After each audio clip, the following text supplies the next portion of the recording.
2019 সালে আমি একটা বই লিখছিলাম যে বইয়ের নাম ছিল এখান থেকে শুরু, এবং ওই বইটা আমি এখন আর পড়তে রেকমেন্ড করি না, কারণ বইয়ের ভিতরে যা যা বলা হয়েছে তার বেশিরভাগ ইনফরমেশনই এখন আউটডেটেড এবং কাজ করে না। বাট ওই বইয়ের ভিতরে আমি অ্যাকচুয়ালি আজকে থেকে প্রায় 10 বছর 8 বছরের আগে আমি বলছিলাম যে পডকাস্ট অনেক বড় একটা ব্যাপার হইতে যাচ্ছে, হয়েছে। বলছিলাম ডিজিটাল মার্কেটিং অনেক বড় একটা ইন্ডাস্ট্রি হবে, হয়েছে। এবং ওই বইয়ের ভিতরে আরো অনেক কিছু নিয়ে আমরা কথাবার্তা বলছিলাম, যে অনেক কিছু অ্যাকচুয়ালি মিলেছে পরে। যে তার আগেও বিভিন্ন সময় আমি ইন্টারনেট এন্টারপ্রেনারশিপ রেভলিউশন নিয়ে সেই 2013, 14, 15 সালে একটু কথাবার্তা বলেছি, যে অনেক কিছু অ্যাকচুয়ালি হয়েছে। অনেক কিছু অনেক কন্ট্রোভার্সিয়াল ছিল, like for example SEO is dead, or affiliate marketing বা ড্রপ শিপিং আর করে না, বা বাংলাদেশের ট্র্যাডিশনাল মডেলের এফ কমার্স লং টার্মে সাস্টেইনেবল না, এরকম অনেক কিছুই বলা হয়েছে বিভিন্ন সময়, যার বেশিরভাগই মিলছে, বেশিরভাগ অনেক সময় ডিবেটও সৃষ্টি করছে। আজকে আমি আপনাদের সাথে 21টা প্রেডিকশন করব, এবং দেখা যাক ভবিষ্যতে 21টা প্রেডিকশনের কয়টা মিলে। চলেন শুরু করা যায়। ওয়ার্ল্ড ব্যাংক বলছে 2050 সালের মধ্যে বাংলাদেশে 13 থেকে 30 মিলিয়ন মানুষ ডিসপ্লেস হবে ক্লাইমেট চেঞ্জের কারণে। বেশিরভাগ মানুষ যারা ক্লাইমেট চেঞ্জের কারণে ডিসপ্লেস হবে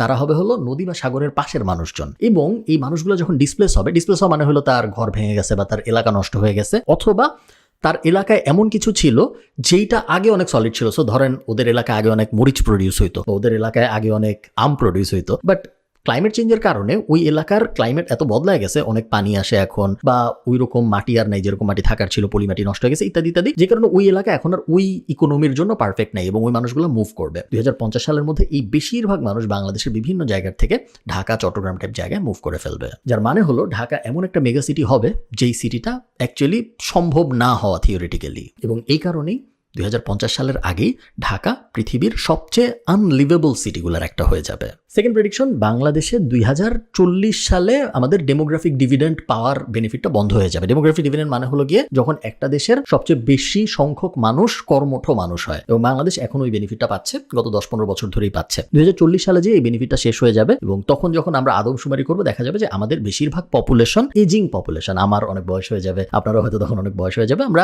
আর আমাদের তরুণ বয়সে নাই। এবং যখন এই এজিং পপুলেশন ব্যাপারটা সামনে আসে তখন ইকোনমিতে অনেকগুলো প্রবলেম হয়। সবচেয়ে বড় প্রবলেম হলো এই এজিং পপুলেশনকে সাপোর্ট করার মতো ফাইন্যান্সিয়ালি বলেন, ইমোশনালি বলেন, যে লেটার ক্লাসটার দরকার, সেই লেটার ক্লাসটা তখন আমাদের থাকবে না, পরের ক্লাসটা থাকবে না, যেই কারণে বিশাল এজিং পপুলেশন অনেক বড় ঝামেলায় পড়বে। সেম ঝামেলা জাপানেও হয়েছিল, বাট জাপানের মানুষ যেহেতু বড় লোক ছিল এই কারণে এটা ওদের ওভাবে এফেক্ট করতে পারেনি। ইমোশনালি অনেক এফেক্ট করছে। জাপানে মানুষ ভাড়া নেওয়া হয়েছে ওই সময়, যেন মানুষের সাথে কথা বলা যায়, ওইটাই ব্যাপার হয়েছে। বাট ফাইন্যান্সিয়ালি তেমন কোনো ঝামেলা হয় নাই জাপানে, যেটা বাংলাদেশে হবে। 3 নম্বর, রেমিটেন্স। বাংলাদেশের এই মুহূর্তে $21 বিলিয়ন প্রত্যেক বছরে আসে রেমিটেন্স হিসেবে, এবং প্রাইমারিলি এই রেমিটেন্স আসে গালফ কান্ট্রিগুলো থেকে। আমরা জানি ভবিষ্যৎ এমন একটা জায়গায় যাচ্ছে, যুদ্ধ আপনি বাদ দেন, যুদ্ধ মনে করেন হবে না, বাট তারপরেও ভবিষ্যৎ এমন একটা জায়গায় যাচ্ছে। সৌদি আরবিয়া ভিশন 2030 বানাইছে, দুবাই আমরা জানি ট্যুরিজমে অনেক ফোকাস করছে ইত্যাদি। ভবিষ্যতে আমাদের এত পরিমাণ রেমিটেন্স আসা সম্ভব না, কারণ এত পরিমাণ লেবার বা ওয়ার্ক ফোর্স এই গালফ কান্ট্রিগুলোর দরকার হবে না। 2টা কারণে। 1 নম্বর কারণ ওরা যা যা বানানোর তা বানায় ফেলছে। 2 নম্বর কারণ অটোমেশনের কারণে ওদের এই পরিমাণ মানুষ আর প্রয়োজন হবে না বিভিন্ন জিনিস বানাতে। যত লো স্কিল মাইগ্রেন্ট ওয়ার্কার আপনারা দেখতেছেন, এর 50 থেকে 75% কেউ প্রেডিক্ট করে রিপ্লেস হয়ে যাবে অটোমেশন দিয়ে। এআই না কিন্তু, জাস্ট অটোমেশন, মেশিনের সাহায্যে। এইটার সাথে লেজ ধরে আমি আপনাদের আরেকটা প্রেডিকশন বলি, আমাদের 4 নম্বর প্রেডিকশন। সেটা হলো বাংলাদেশে এই মুহূর্তে গার্মেন্টস শিল্পে 4 মিলিয়ন 40 লাখ মানুষ জড়িত, বেশিরভাগই মহিলা। যেটা হবে সেটা হলো অটোমেশনের কারণে এই গার্মেন্টসের বেশিরভাগ কাজগুলা করতে এত পরিমাণ মানুষের প্রয়োজন হবে না। সবাই বলতেছে 10 থেকে 15 বছরের একটা লাইফ স্প্যান আছে আমাদের, যার পরে এই গার্মেন্টস শিল্প আর টিকে থাকতে পারবে না। কারণ এই যে অ্যাডভান্টেজটা আমাদের চিপ হিউম্যান লেবার, এই চিপ হিউম্যান লেবারের অ্যাডভান্টেজটা অ্যাকচুয়ালি লং টার্মে সাস্টেইন করার মতো একটা অ্যাডভান্টেজ না। এটা কেন খারাপ? 2 কারণে খারাপ। 1 নাম্বার খারাপ হলো 40 লাখ মানুষ জবলেস হয়ে যাবে, যেটা একটা বড় খারাপ ব্যাপার। আর সেকেন্ড খারাপ হলো বাংলাদেশের ফরেন ইনকামের 80 থেকে 85% কিন্তু অ্যাকচুয়ালি আসে গার্মেন্টস শিল্প থেকে, যেটা আস্তে আস্তে বন্ধ হয়ে যাবে। আপনারা হয়তো দেখছেন বিভিন্ন সময়ে খবরে আসছে যে ঢাকা আগামী 10 বছর পরে পৃথিবীর সবচেয়ে বড় মেগা সিটি হবে। তার কারণ ঢাকার ম্যাপকে বড় করে নারায়ণগঞ্জ, গাজীপুর ইত্যাদি সব ইনক্লুড করে ঢাকাকে বড় করার অনেক পরিকল্পনা চলতেছে। যতই বড় করা হোক, একটু আগে আমরা কথা বললাম যে ডিসপ্লেসড মানুষজন ঢাকায় চলে আসবে। একই সাথে ঢাকার যানজট যদি আপনি দেখেন, একিউআই যদি দেখেন, আপনার ঢাকার এয়ার কোয়ালিটি যদি দেখেন, সব মেট্রিক মিলালে বোঝা যাচ্ছে ঢাকা বসবাসযোগ্য শহর আর থাকবে না, এবং যে কোনো যুদ্ধ বিধ্বস্ত এলাকার সাথে ঢাকা কম্পারেবল হয়ে যাবে। আপনি গাজা বলেন, ফিলিস্তিনের বা ইরানের তেহরান বলেন, এখন যে অবস্থা, ঢাকা কোনো যুদ্ধ না হয়েই সেম কন্ডিশনে চলে আসবে আগামী 20-30 বছরের মধ্যে। 6 নম্বর প্রেডিকশন, 2001 সালে ইউএস ডলারের গ্লোবাল পাওয়ার ছিল 71 বা 73%।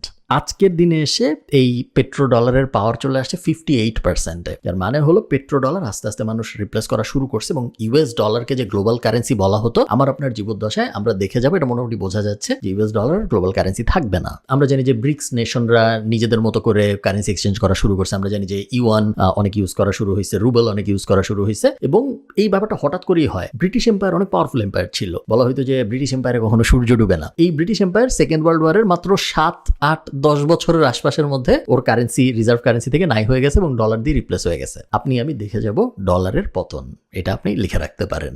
7 নম্বর প্রেডিকশন, ট্র্যাডিশনাল ব্যাংকিং আস্তে আস্তে মৃত্যুর দিকে যাচ্ছে। আমরা জানি যে বিকাশ এখন ব্যাংক না, কিন্তু এমএফএস, মোবাইল ফাইন্যান্সিয়াল সার্ভিস, কিন্তু বিকাশ এমএফএস হয়েও ব্যাংকের সমান এবং বেশিরভাগ ব্যাংকের থেকে বেশি ট্রানজাকশন করে। বেশিরভাগ মানুষ স্পেশালি কম অ্যামাউন্টের ট্রানজাকশনের জন্য বিকাশ টাইপ সলিউশনে বেশি অভ্যস্ত কম্পেয়ার টু ট্র্যাডিশনাল ব্যাংকিং। এবং এটা মেক সেন্স করে, আমরা সবাই জানি হিউম্যান বিং এমন একটা প্রজাতি যেটা সবচেয়ে সহজ, যেটা সবচেয়ে কনভিনিয়েন্ট, ইভেনচুয়ালি তারা ওইটাই করবে এবং বিকাশ ওই জিনিসটা সহজ করে দিছে। সো মানুষ কেন ব্যাংকে যাবে বা ব্যাংকের অ্যাপ ইউজ করবে যখন বিকাশ ইউজ করা এত সহজ।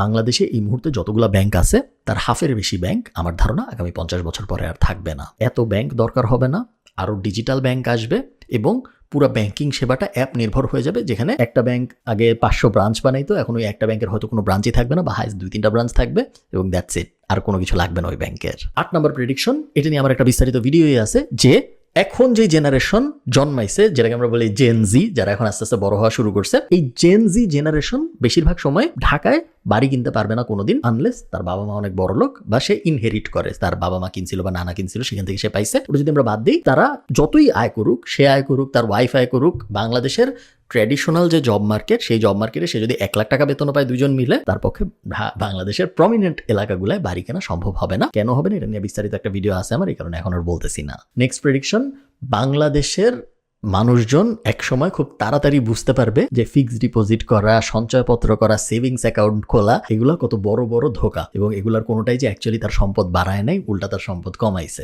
এই ফাইন্যান্সিয়াল লিটারেসিটা আসতে আমার ধারণা আরো 10 থেকে 15 বছর লাগবে। ওকে, 10 নম্বর প্রেডিকশন, গ্লোবাল প্রেডিকশন, সেটা হলো গোল্ডম্যান স্যাক্স রিসেন্টলি বলছে এবং মোটামুটি সবাই যত রিসার্চ ফার্ম আছে সবাই ঘুরায় ফিরে একই কথা বলছে যে 2030-এর মধ্যে, সো খুব বেশি দিন দূরে এমন না, 2030-এর মধ্যে half of traditional jobs disturb হবে এআই এর কারণে এবং এর মধ্যে বেশিরভাগই হোয়াইট কলার জব। আপনি যদি এমন একটা চাকরি করে থাকেন যেই চাকরিতে আপনার কম্পিউটার ব্যবহার করে সলিউশন বানাইতে হয়, সেই ক্ষেত্রে আপনার জব হুমকির মুখে এবং আপনি প্রবাবলি রিপ্লেস হয়ে যাবেন। 11 নাম্বার, এটা রিলেটেড একটা প্রেডিকশন, সেটা হলো এখন হাফ লাইফ ধরা হয় একটা স্কিলের 5 বছর। মানে হলো আপনি যদি কোনো একটা কিছু শিখেন, ধরে নেওয়া হয় অন অ্যাভারেজ আপনার ওই শেখাটার ভ্যালু 5 বছর অ্যাটলিস্ট থাকবে। এই হাফ লাইফটা খুব তাড়াতাড়ি কমতেছে এবং ধারণা করা হচ্ছে যে এই হাফ লাইফটা আগামী 1-2 বছরের মধ্যে কমে 2 থেকে 3 বছরে নেমে আসবে। 2 থেকে 3 বছরে যখন নেমে আসবে এই জিনিসটা, তার মানে হলো আপনি যখন ডিগ্রি শুরু করবেন ব্যাচেলর, প্রথম বছরে আপনি যে জিনিসটা করেন ব্যাচেলর শেষ হতে 4 বছর লাগে। 3 নম্বর বছরে আসতে আসতে আপনি রিয়েলাইজ করবেন প্রথম বছরে আপনি যে ব্যাচেলরে জয়েন করছিলেন ওই ডিগ্রির এখন আর কোনো ভ্যালু নেই। এখন এটা হইতে 5-6-7 বছর লাগে, যে কারণে পড়া শেষ করা পর্যন্ত একটা স্টুডেন্ট টের পায় না সে যেটা পড়তেছে এটা আসলে কোনো ভ্যালু নাই। তারপরে 3-4-5 বছর লাগে কাজকর্ম শুরু করে, ইভেনচুয়ালি যায় এসে দেখে যে হ্যাঁ আমি যা পড়ছিলাম তার কোনো কিছু তো আমি ইউজ করি না।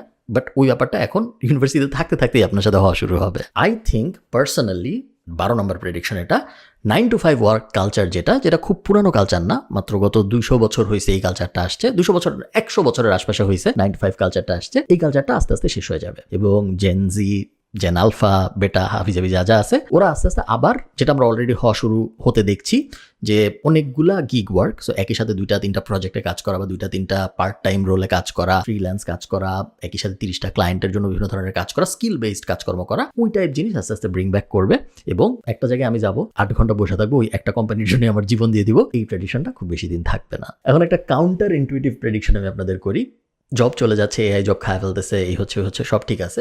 অ্যাট দ্য সেম টাইম বাংলাদেশের এমপ্লয়াররা, একই সাথে গ্লোবাল এমপ্লয়াররাও চাকরি দেওয়ার মতো স্কিলড মানুষ খুঁজে পাবে না। মেইন কারণটা হলো এমপ্লয়াররা যা চায় তা ওই ছেলে বা ওই মেয়ে শিখা আসে না ইউনিভার্সিটি থেকে বা নিজেও, যে কারণে এই মিসম্যাচটা আরো বড় হবে। মিসম্যাচ অলরেডি আছে, বাট মিসম্যাচ আরো বড় হবে।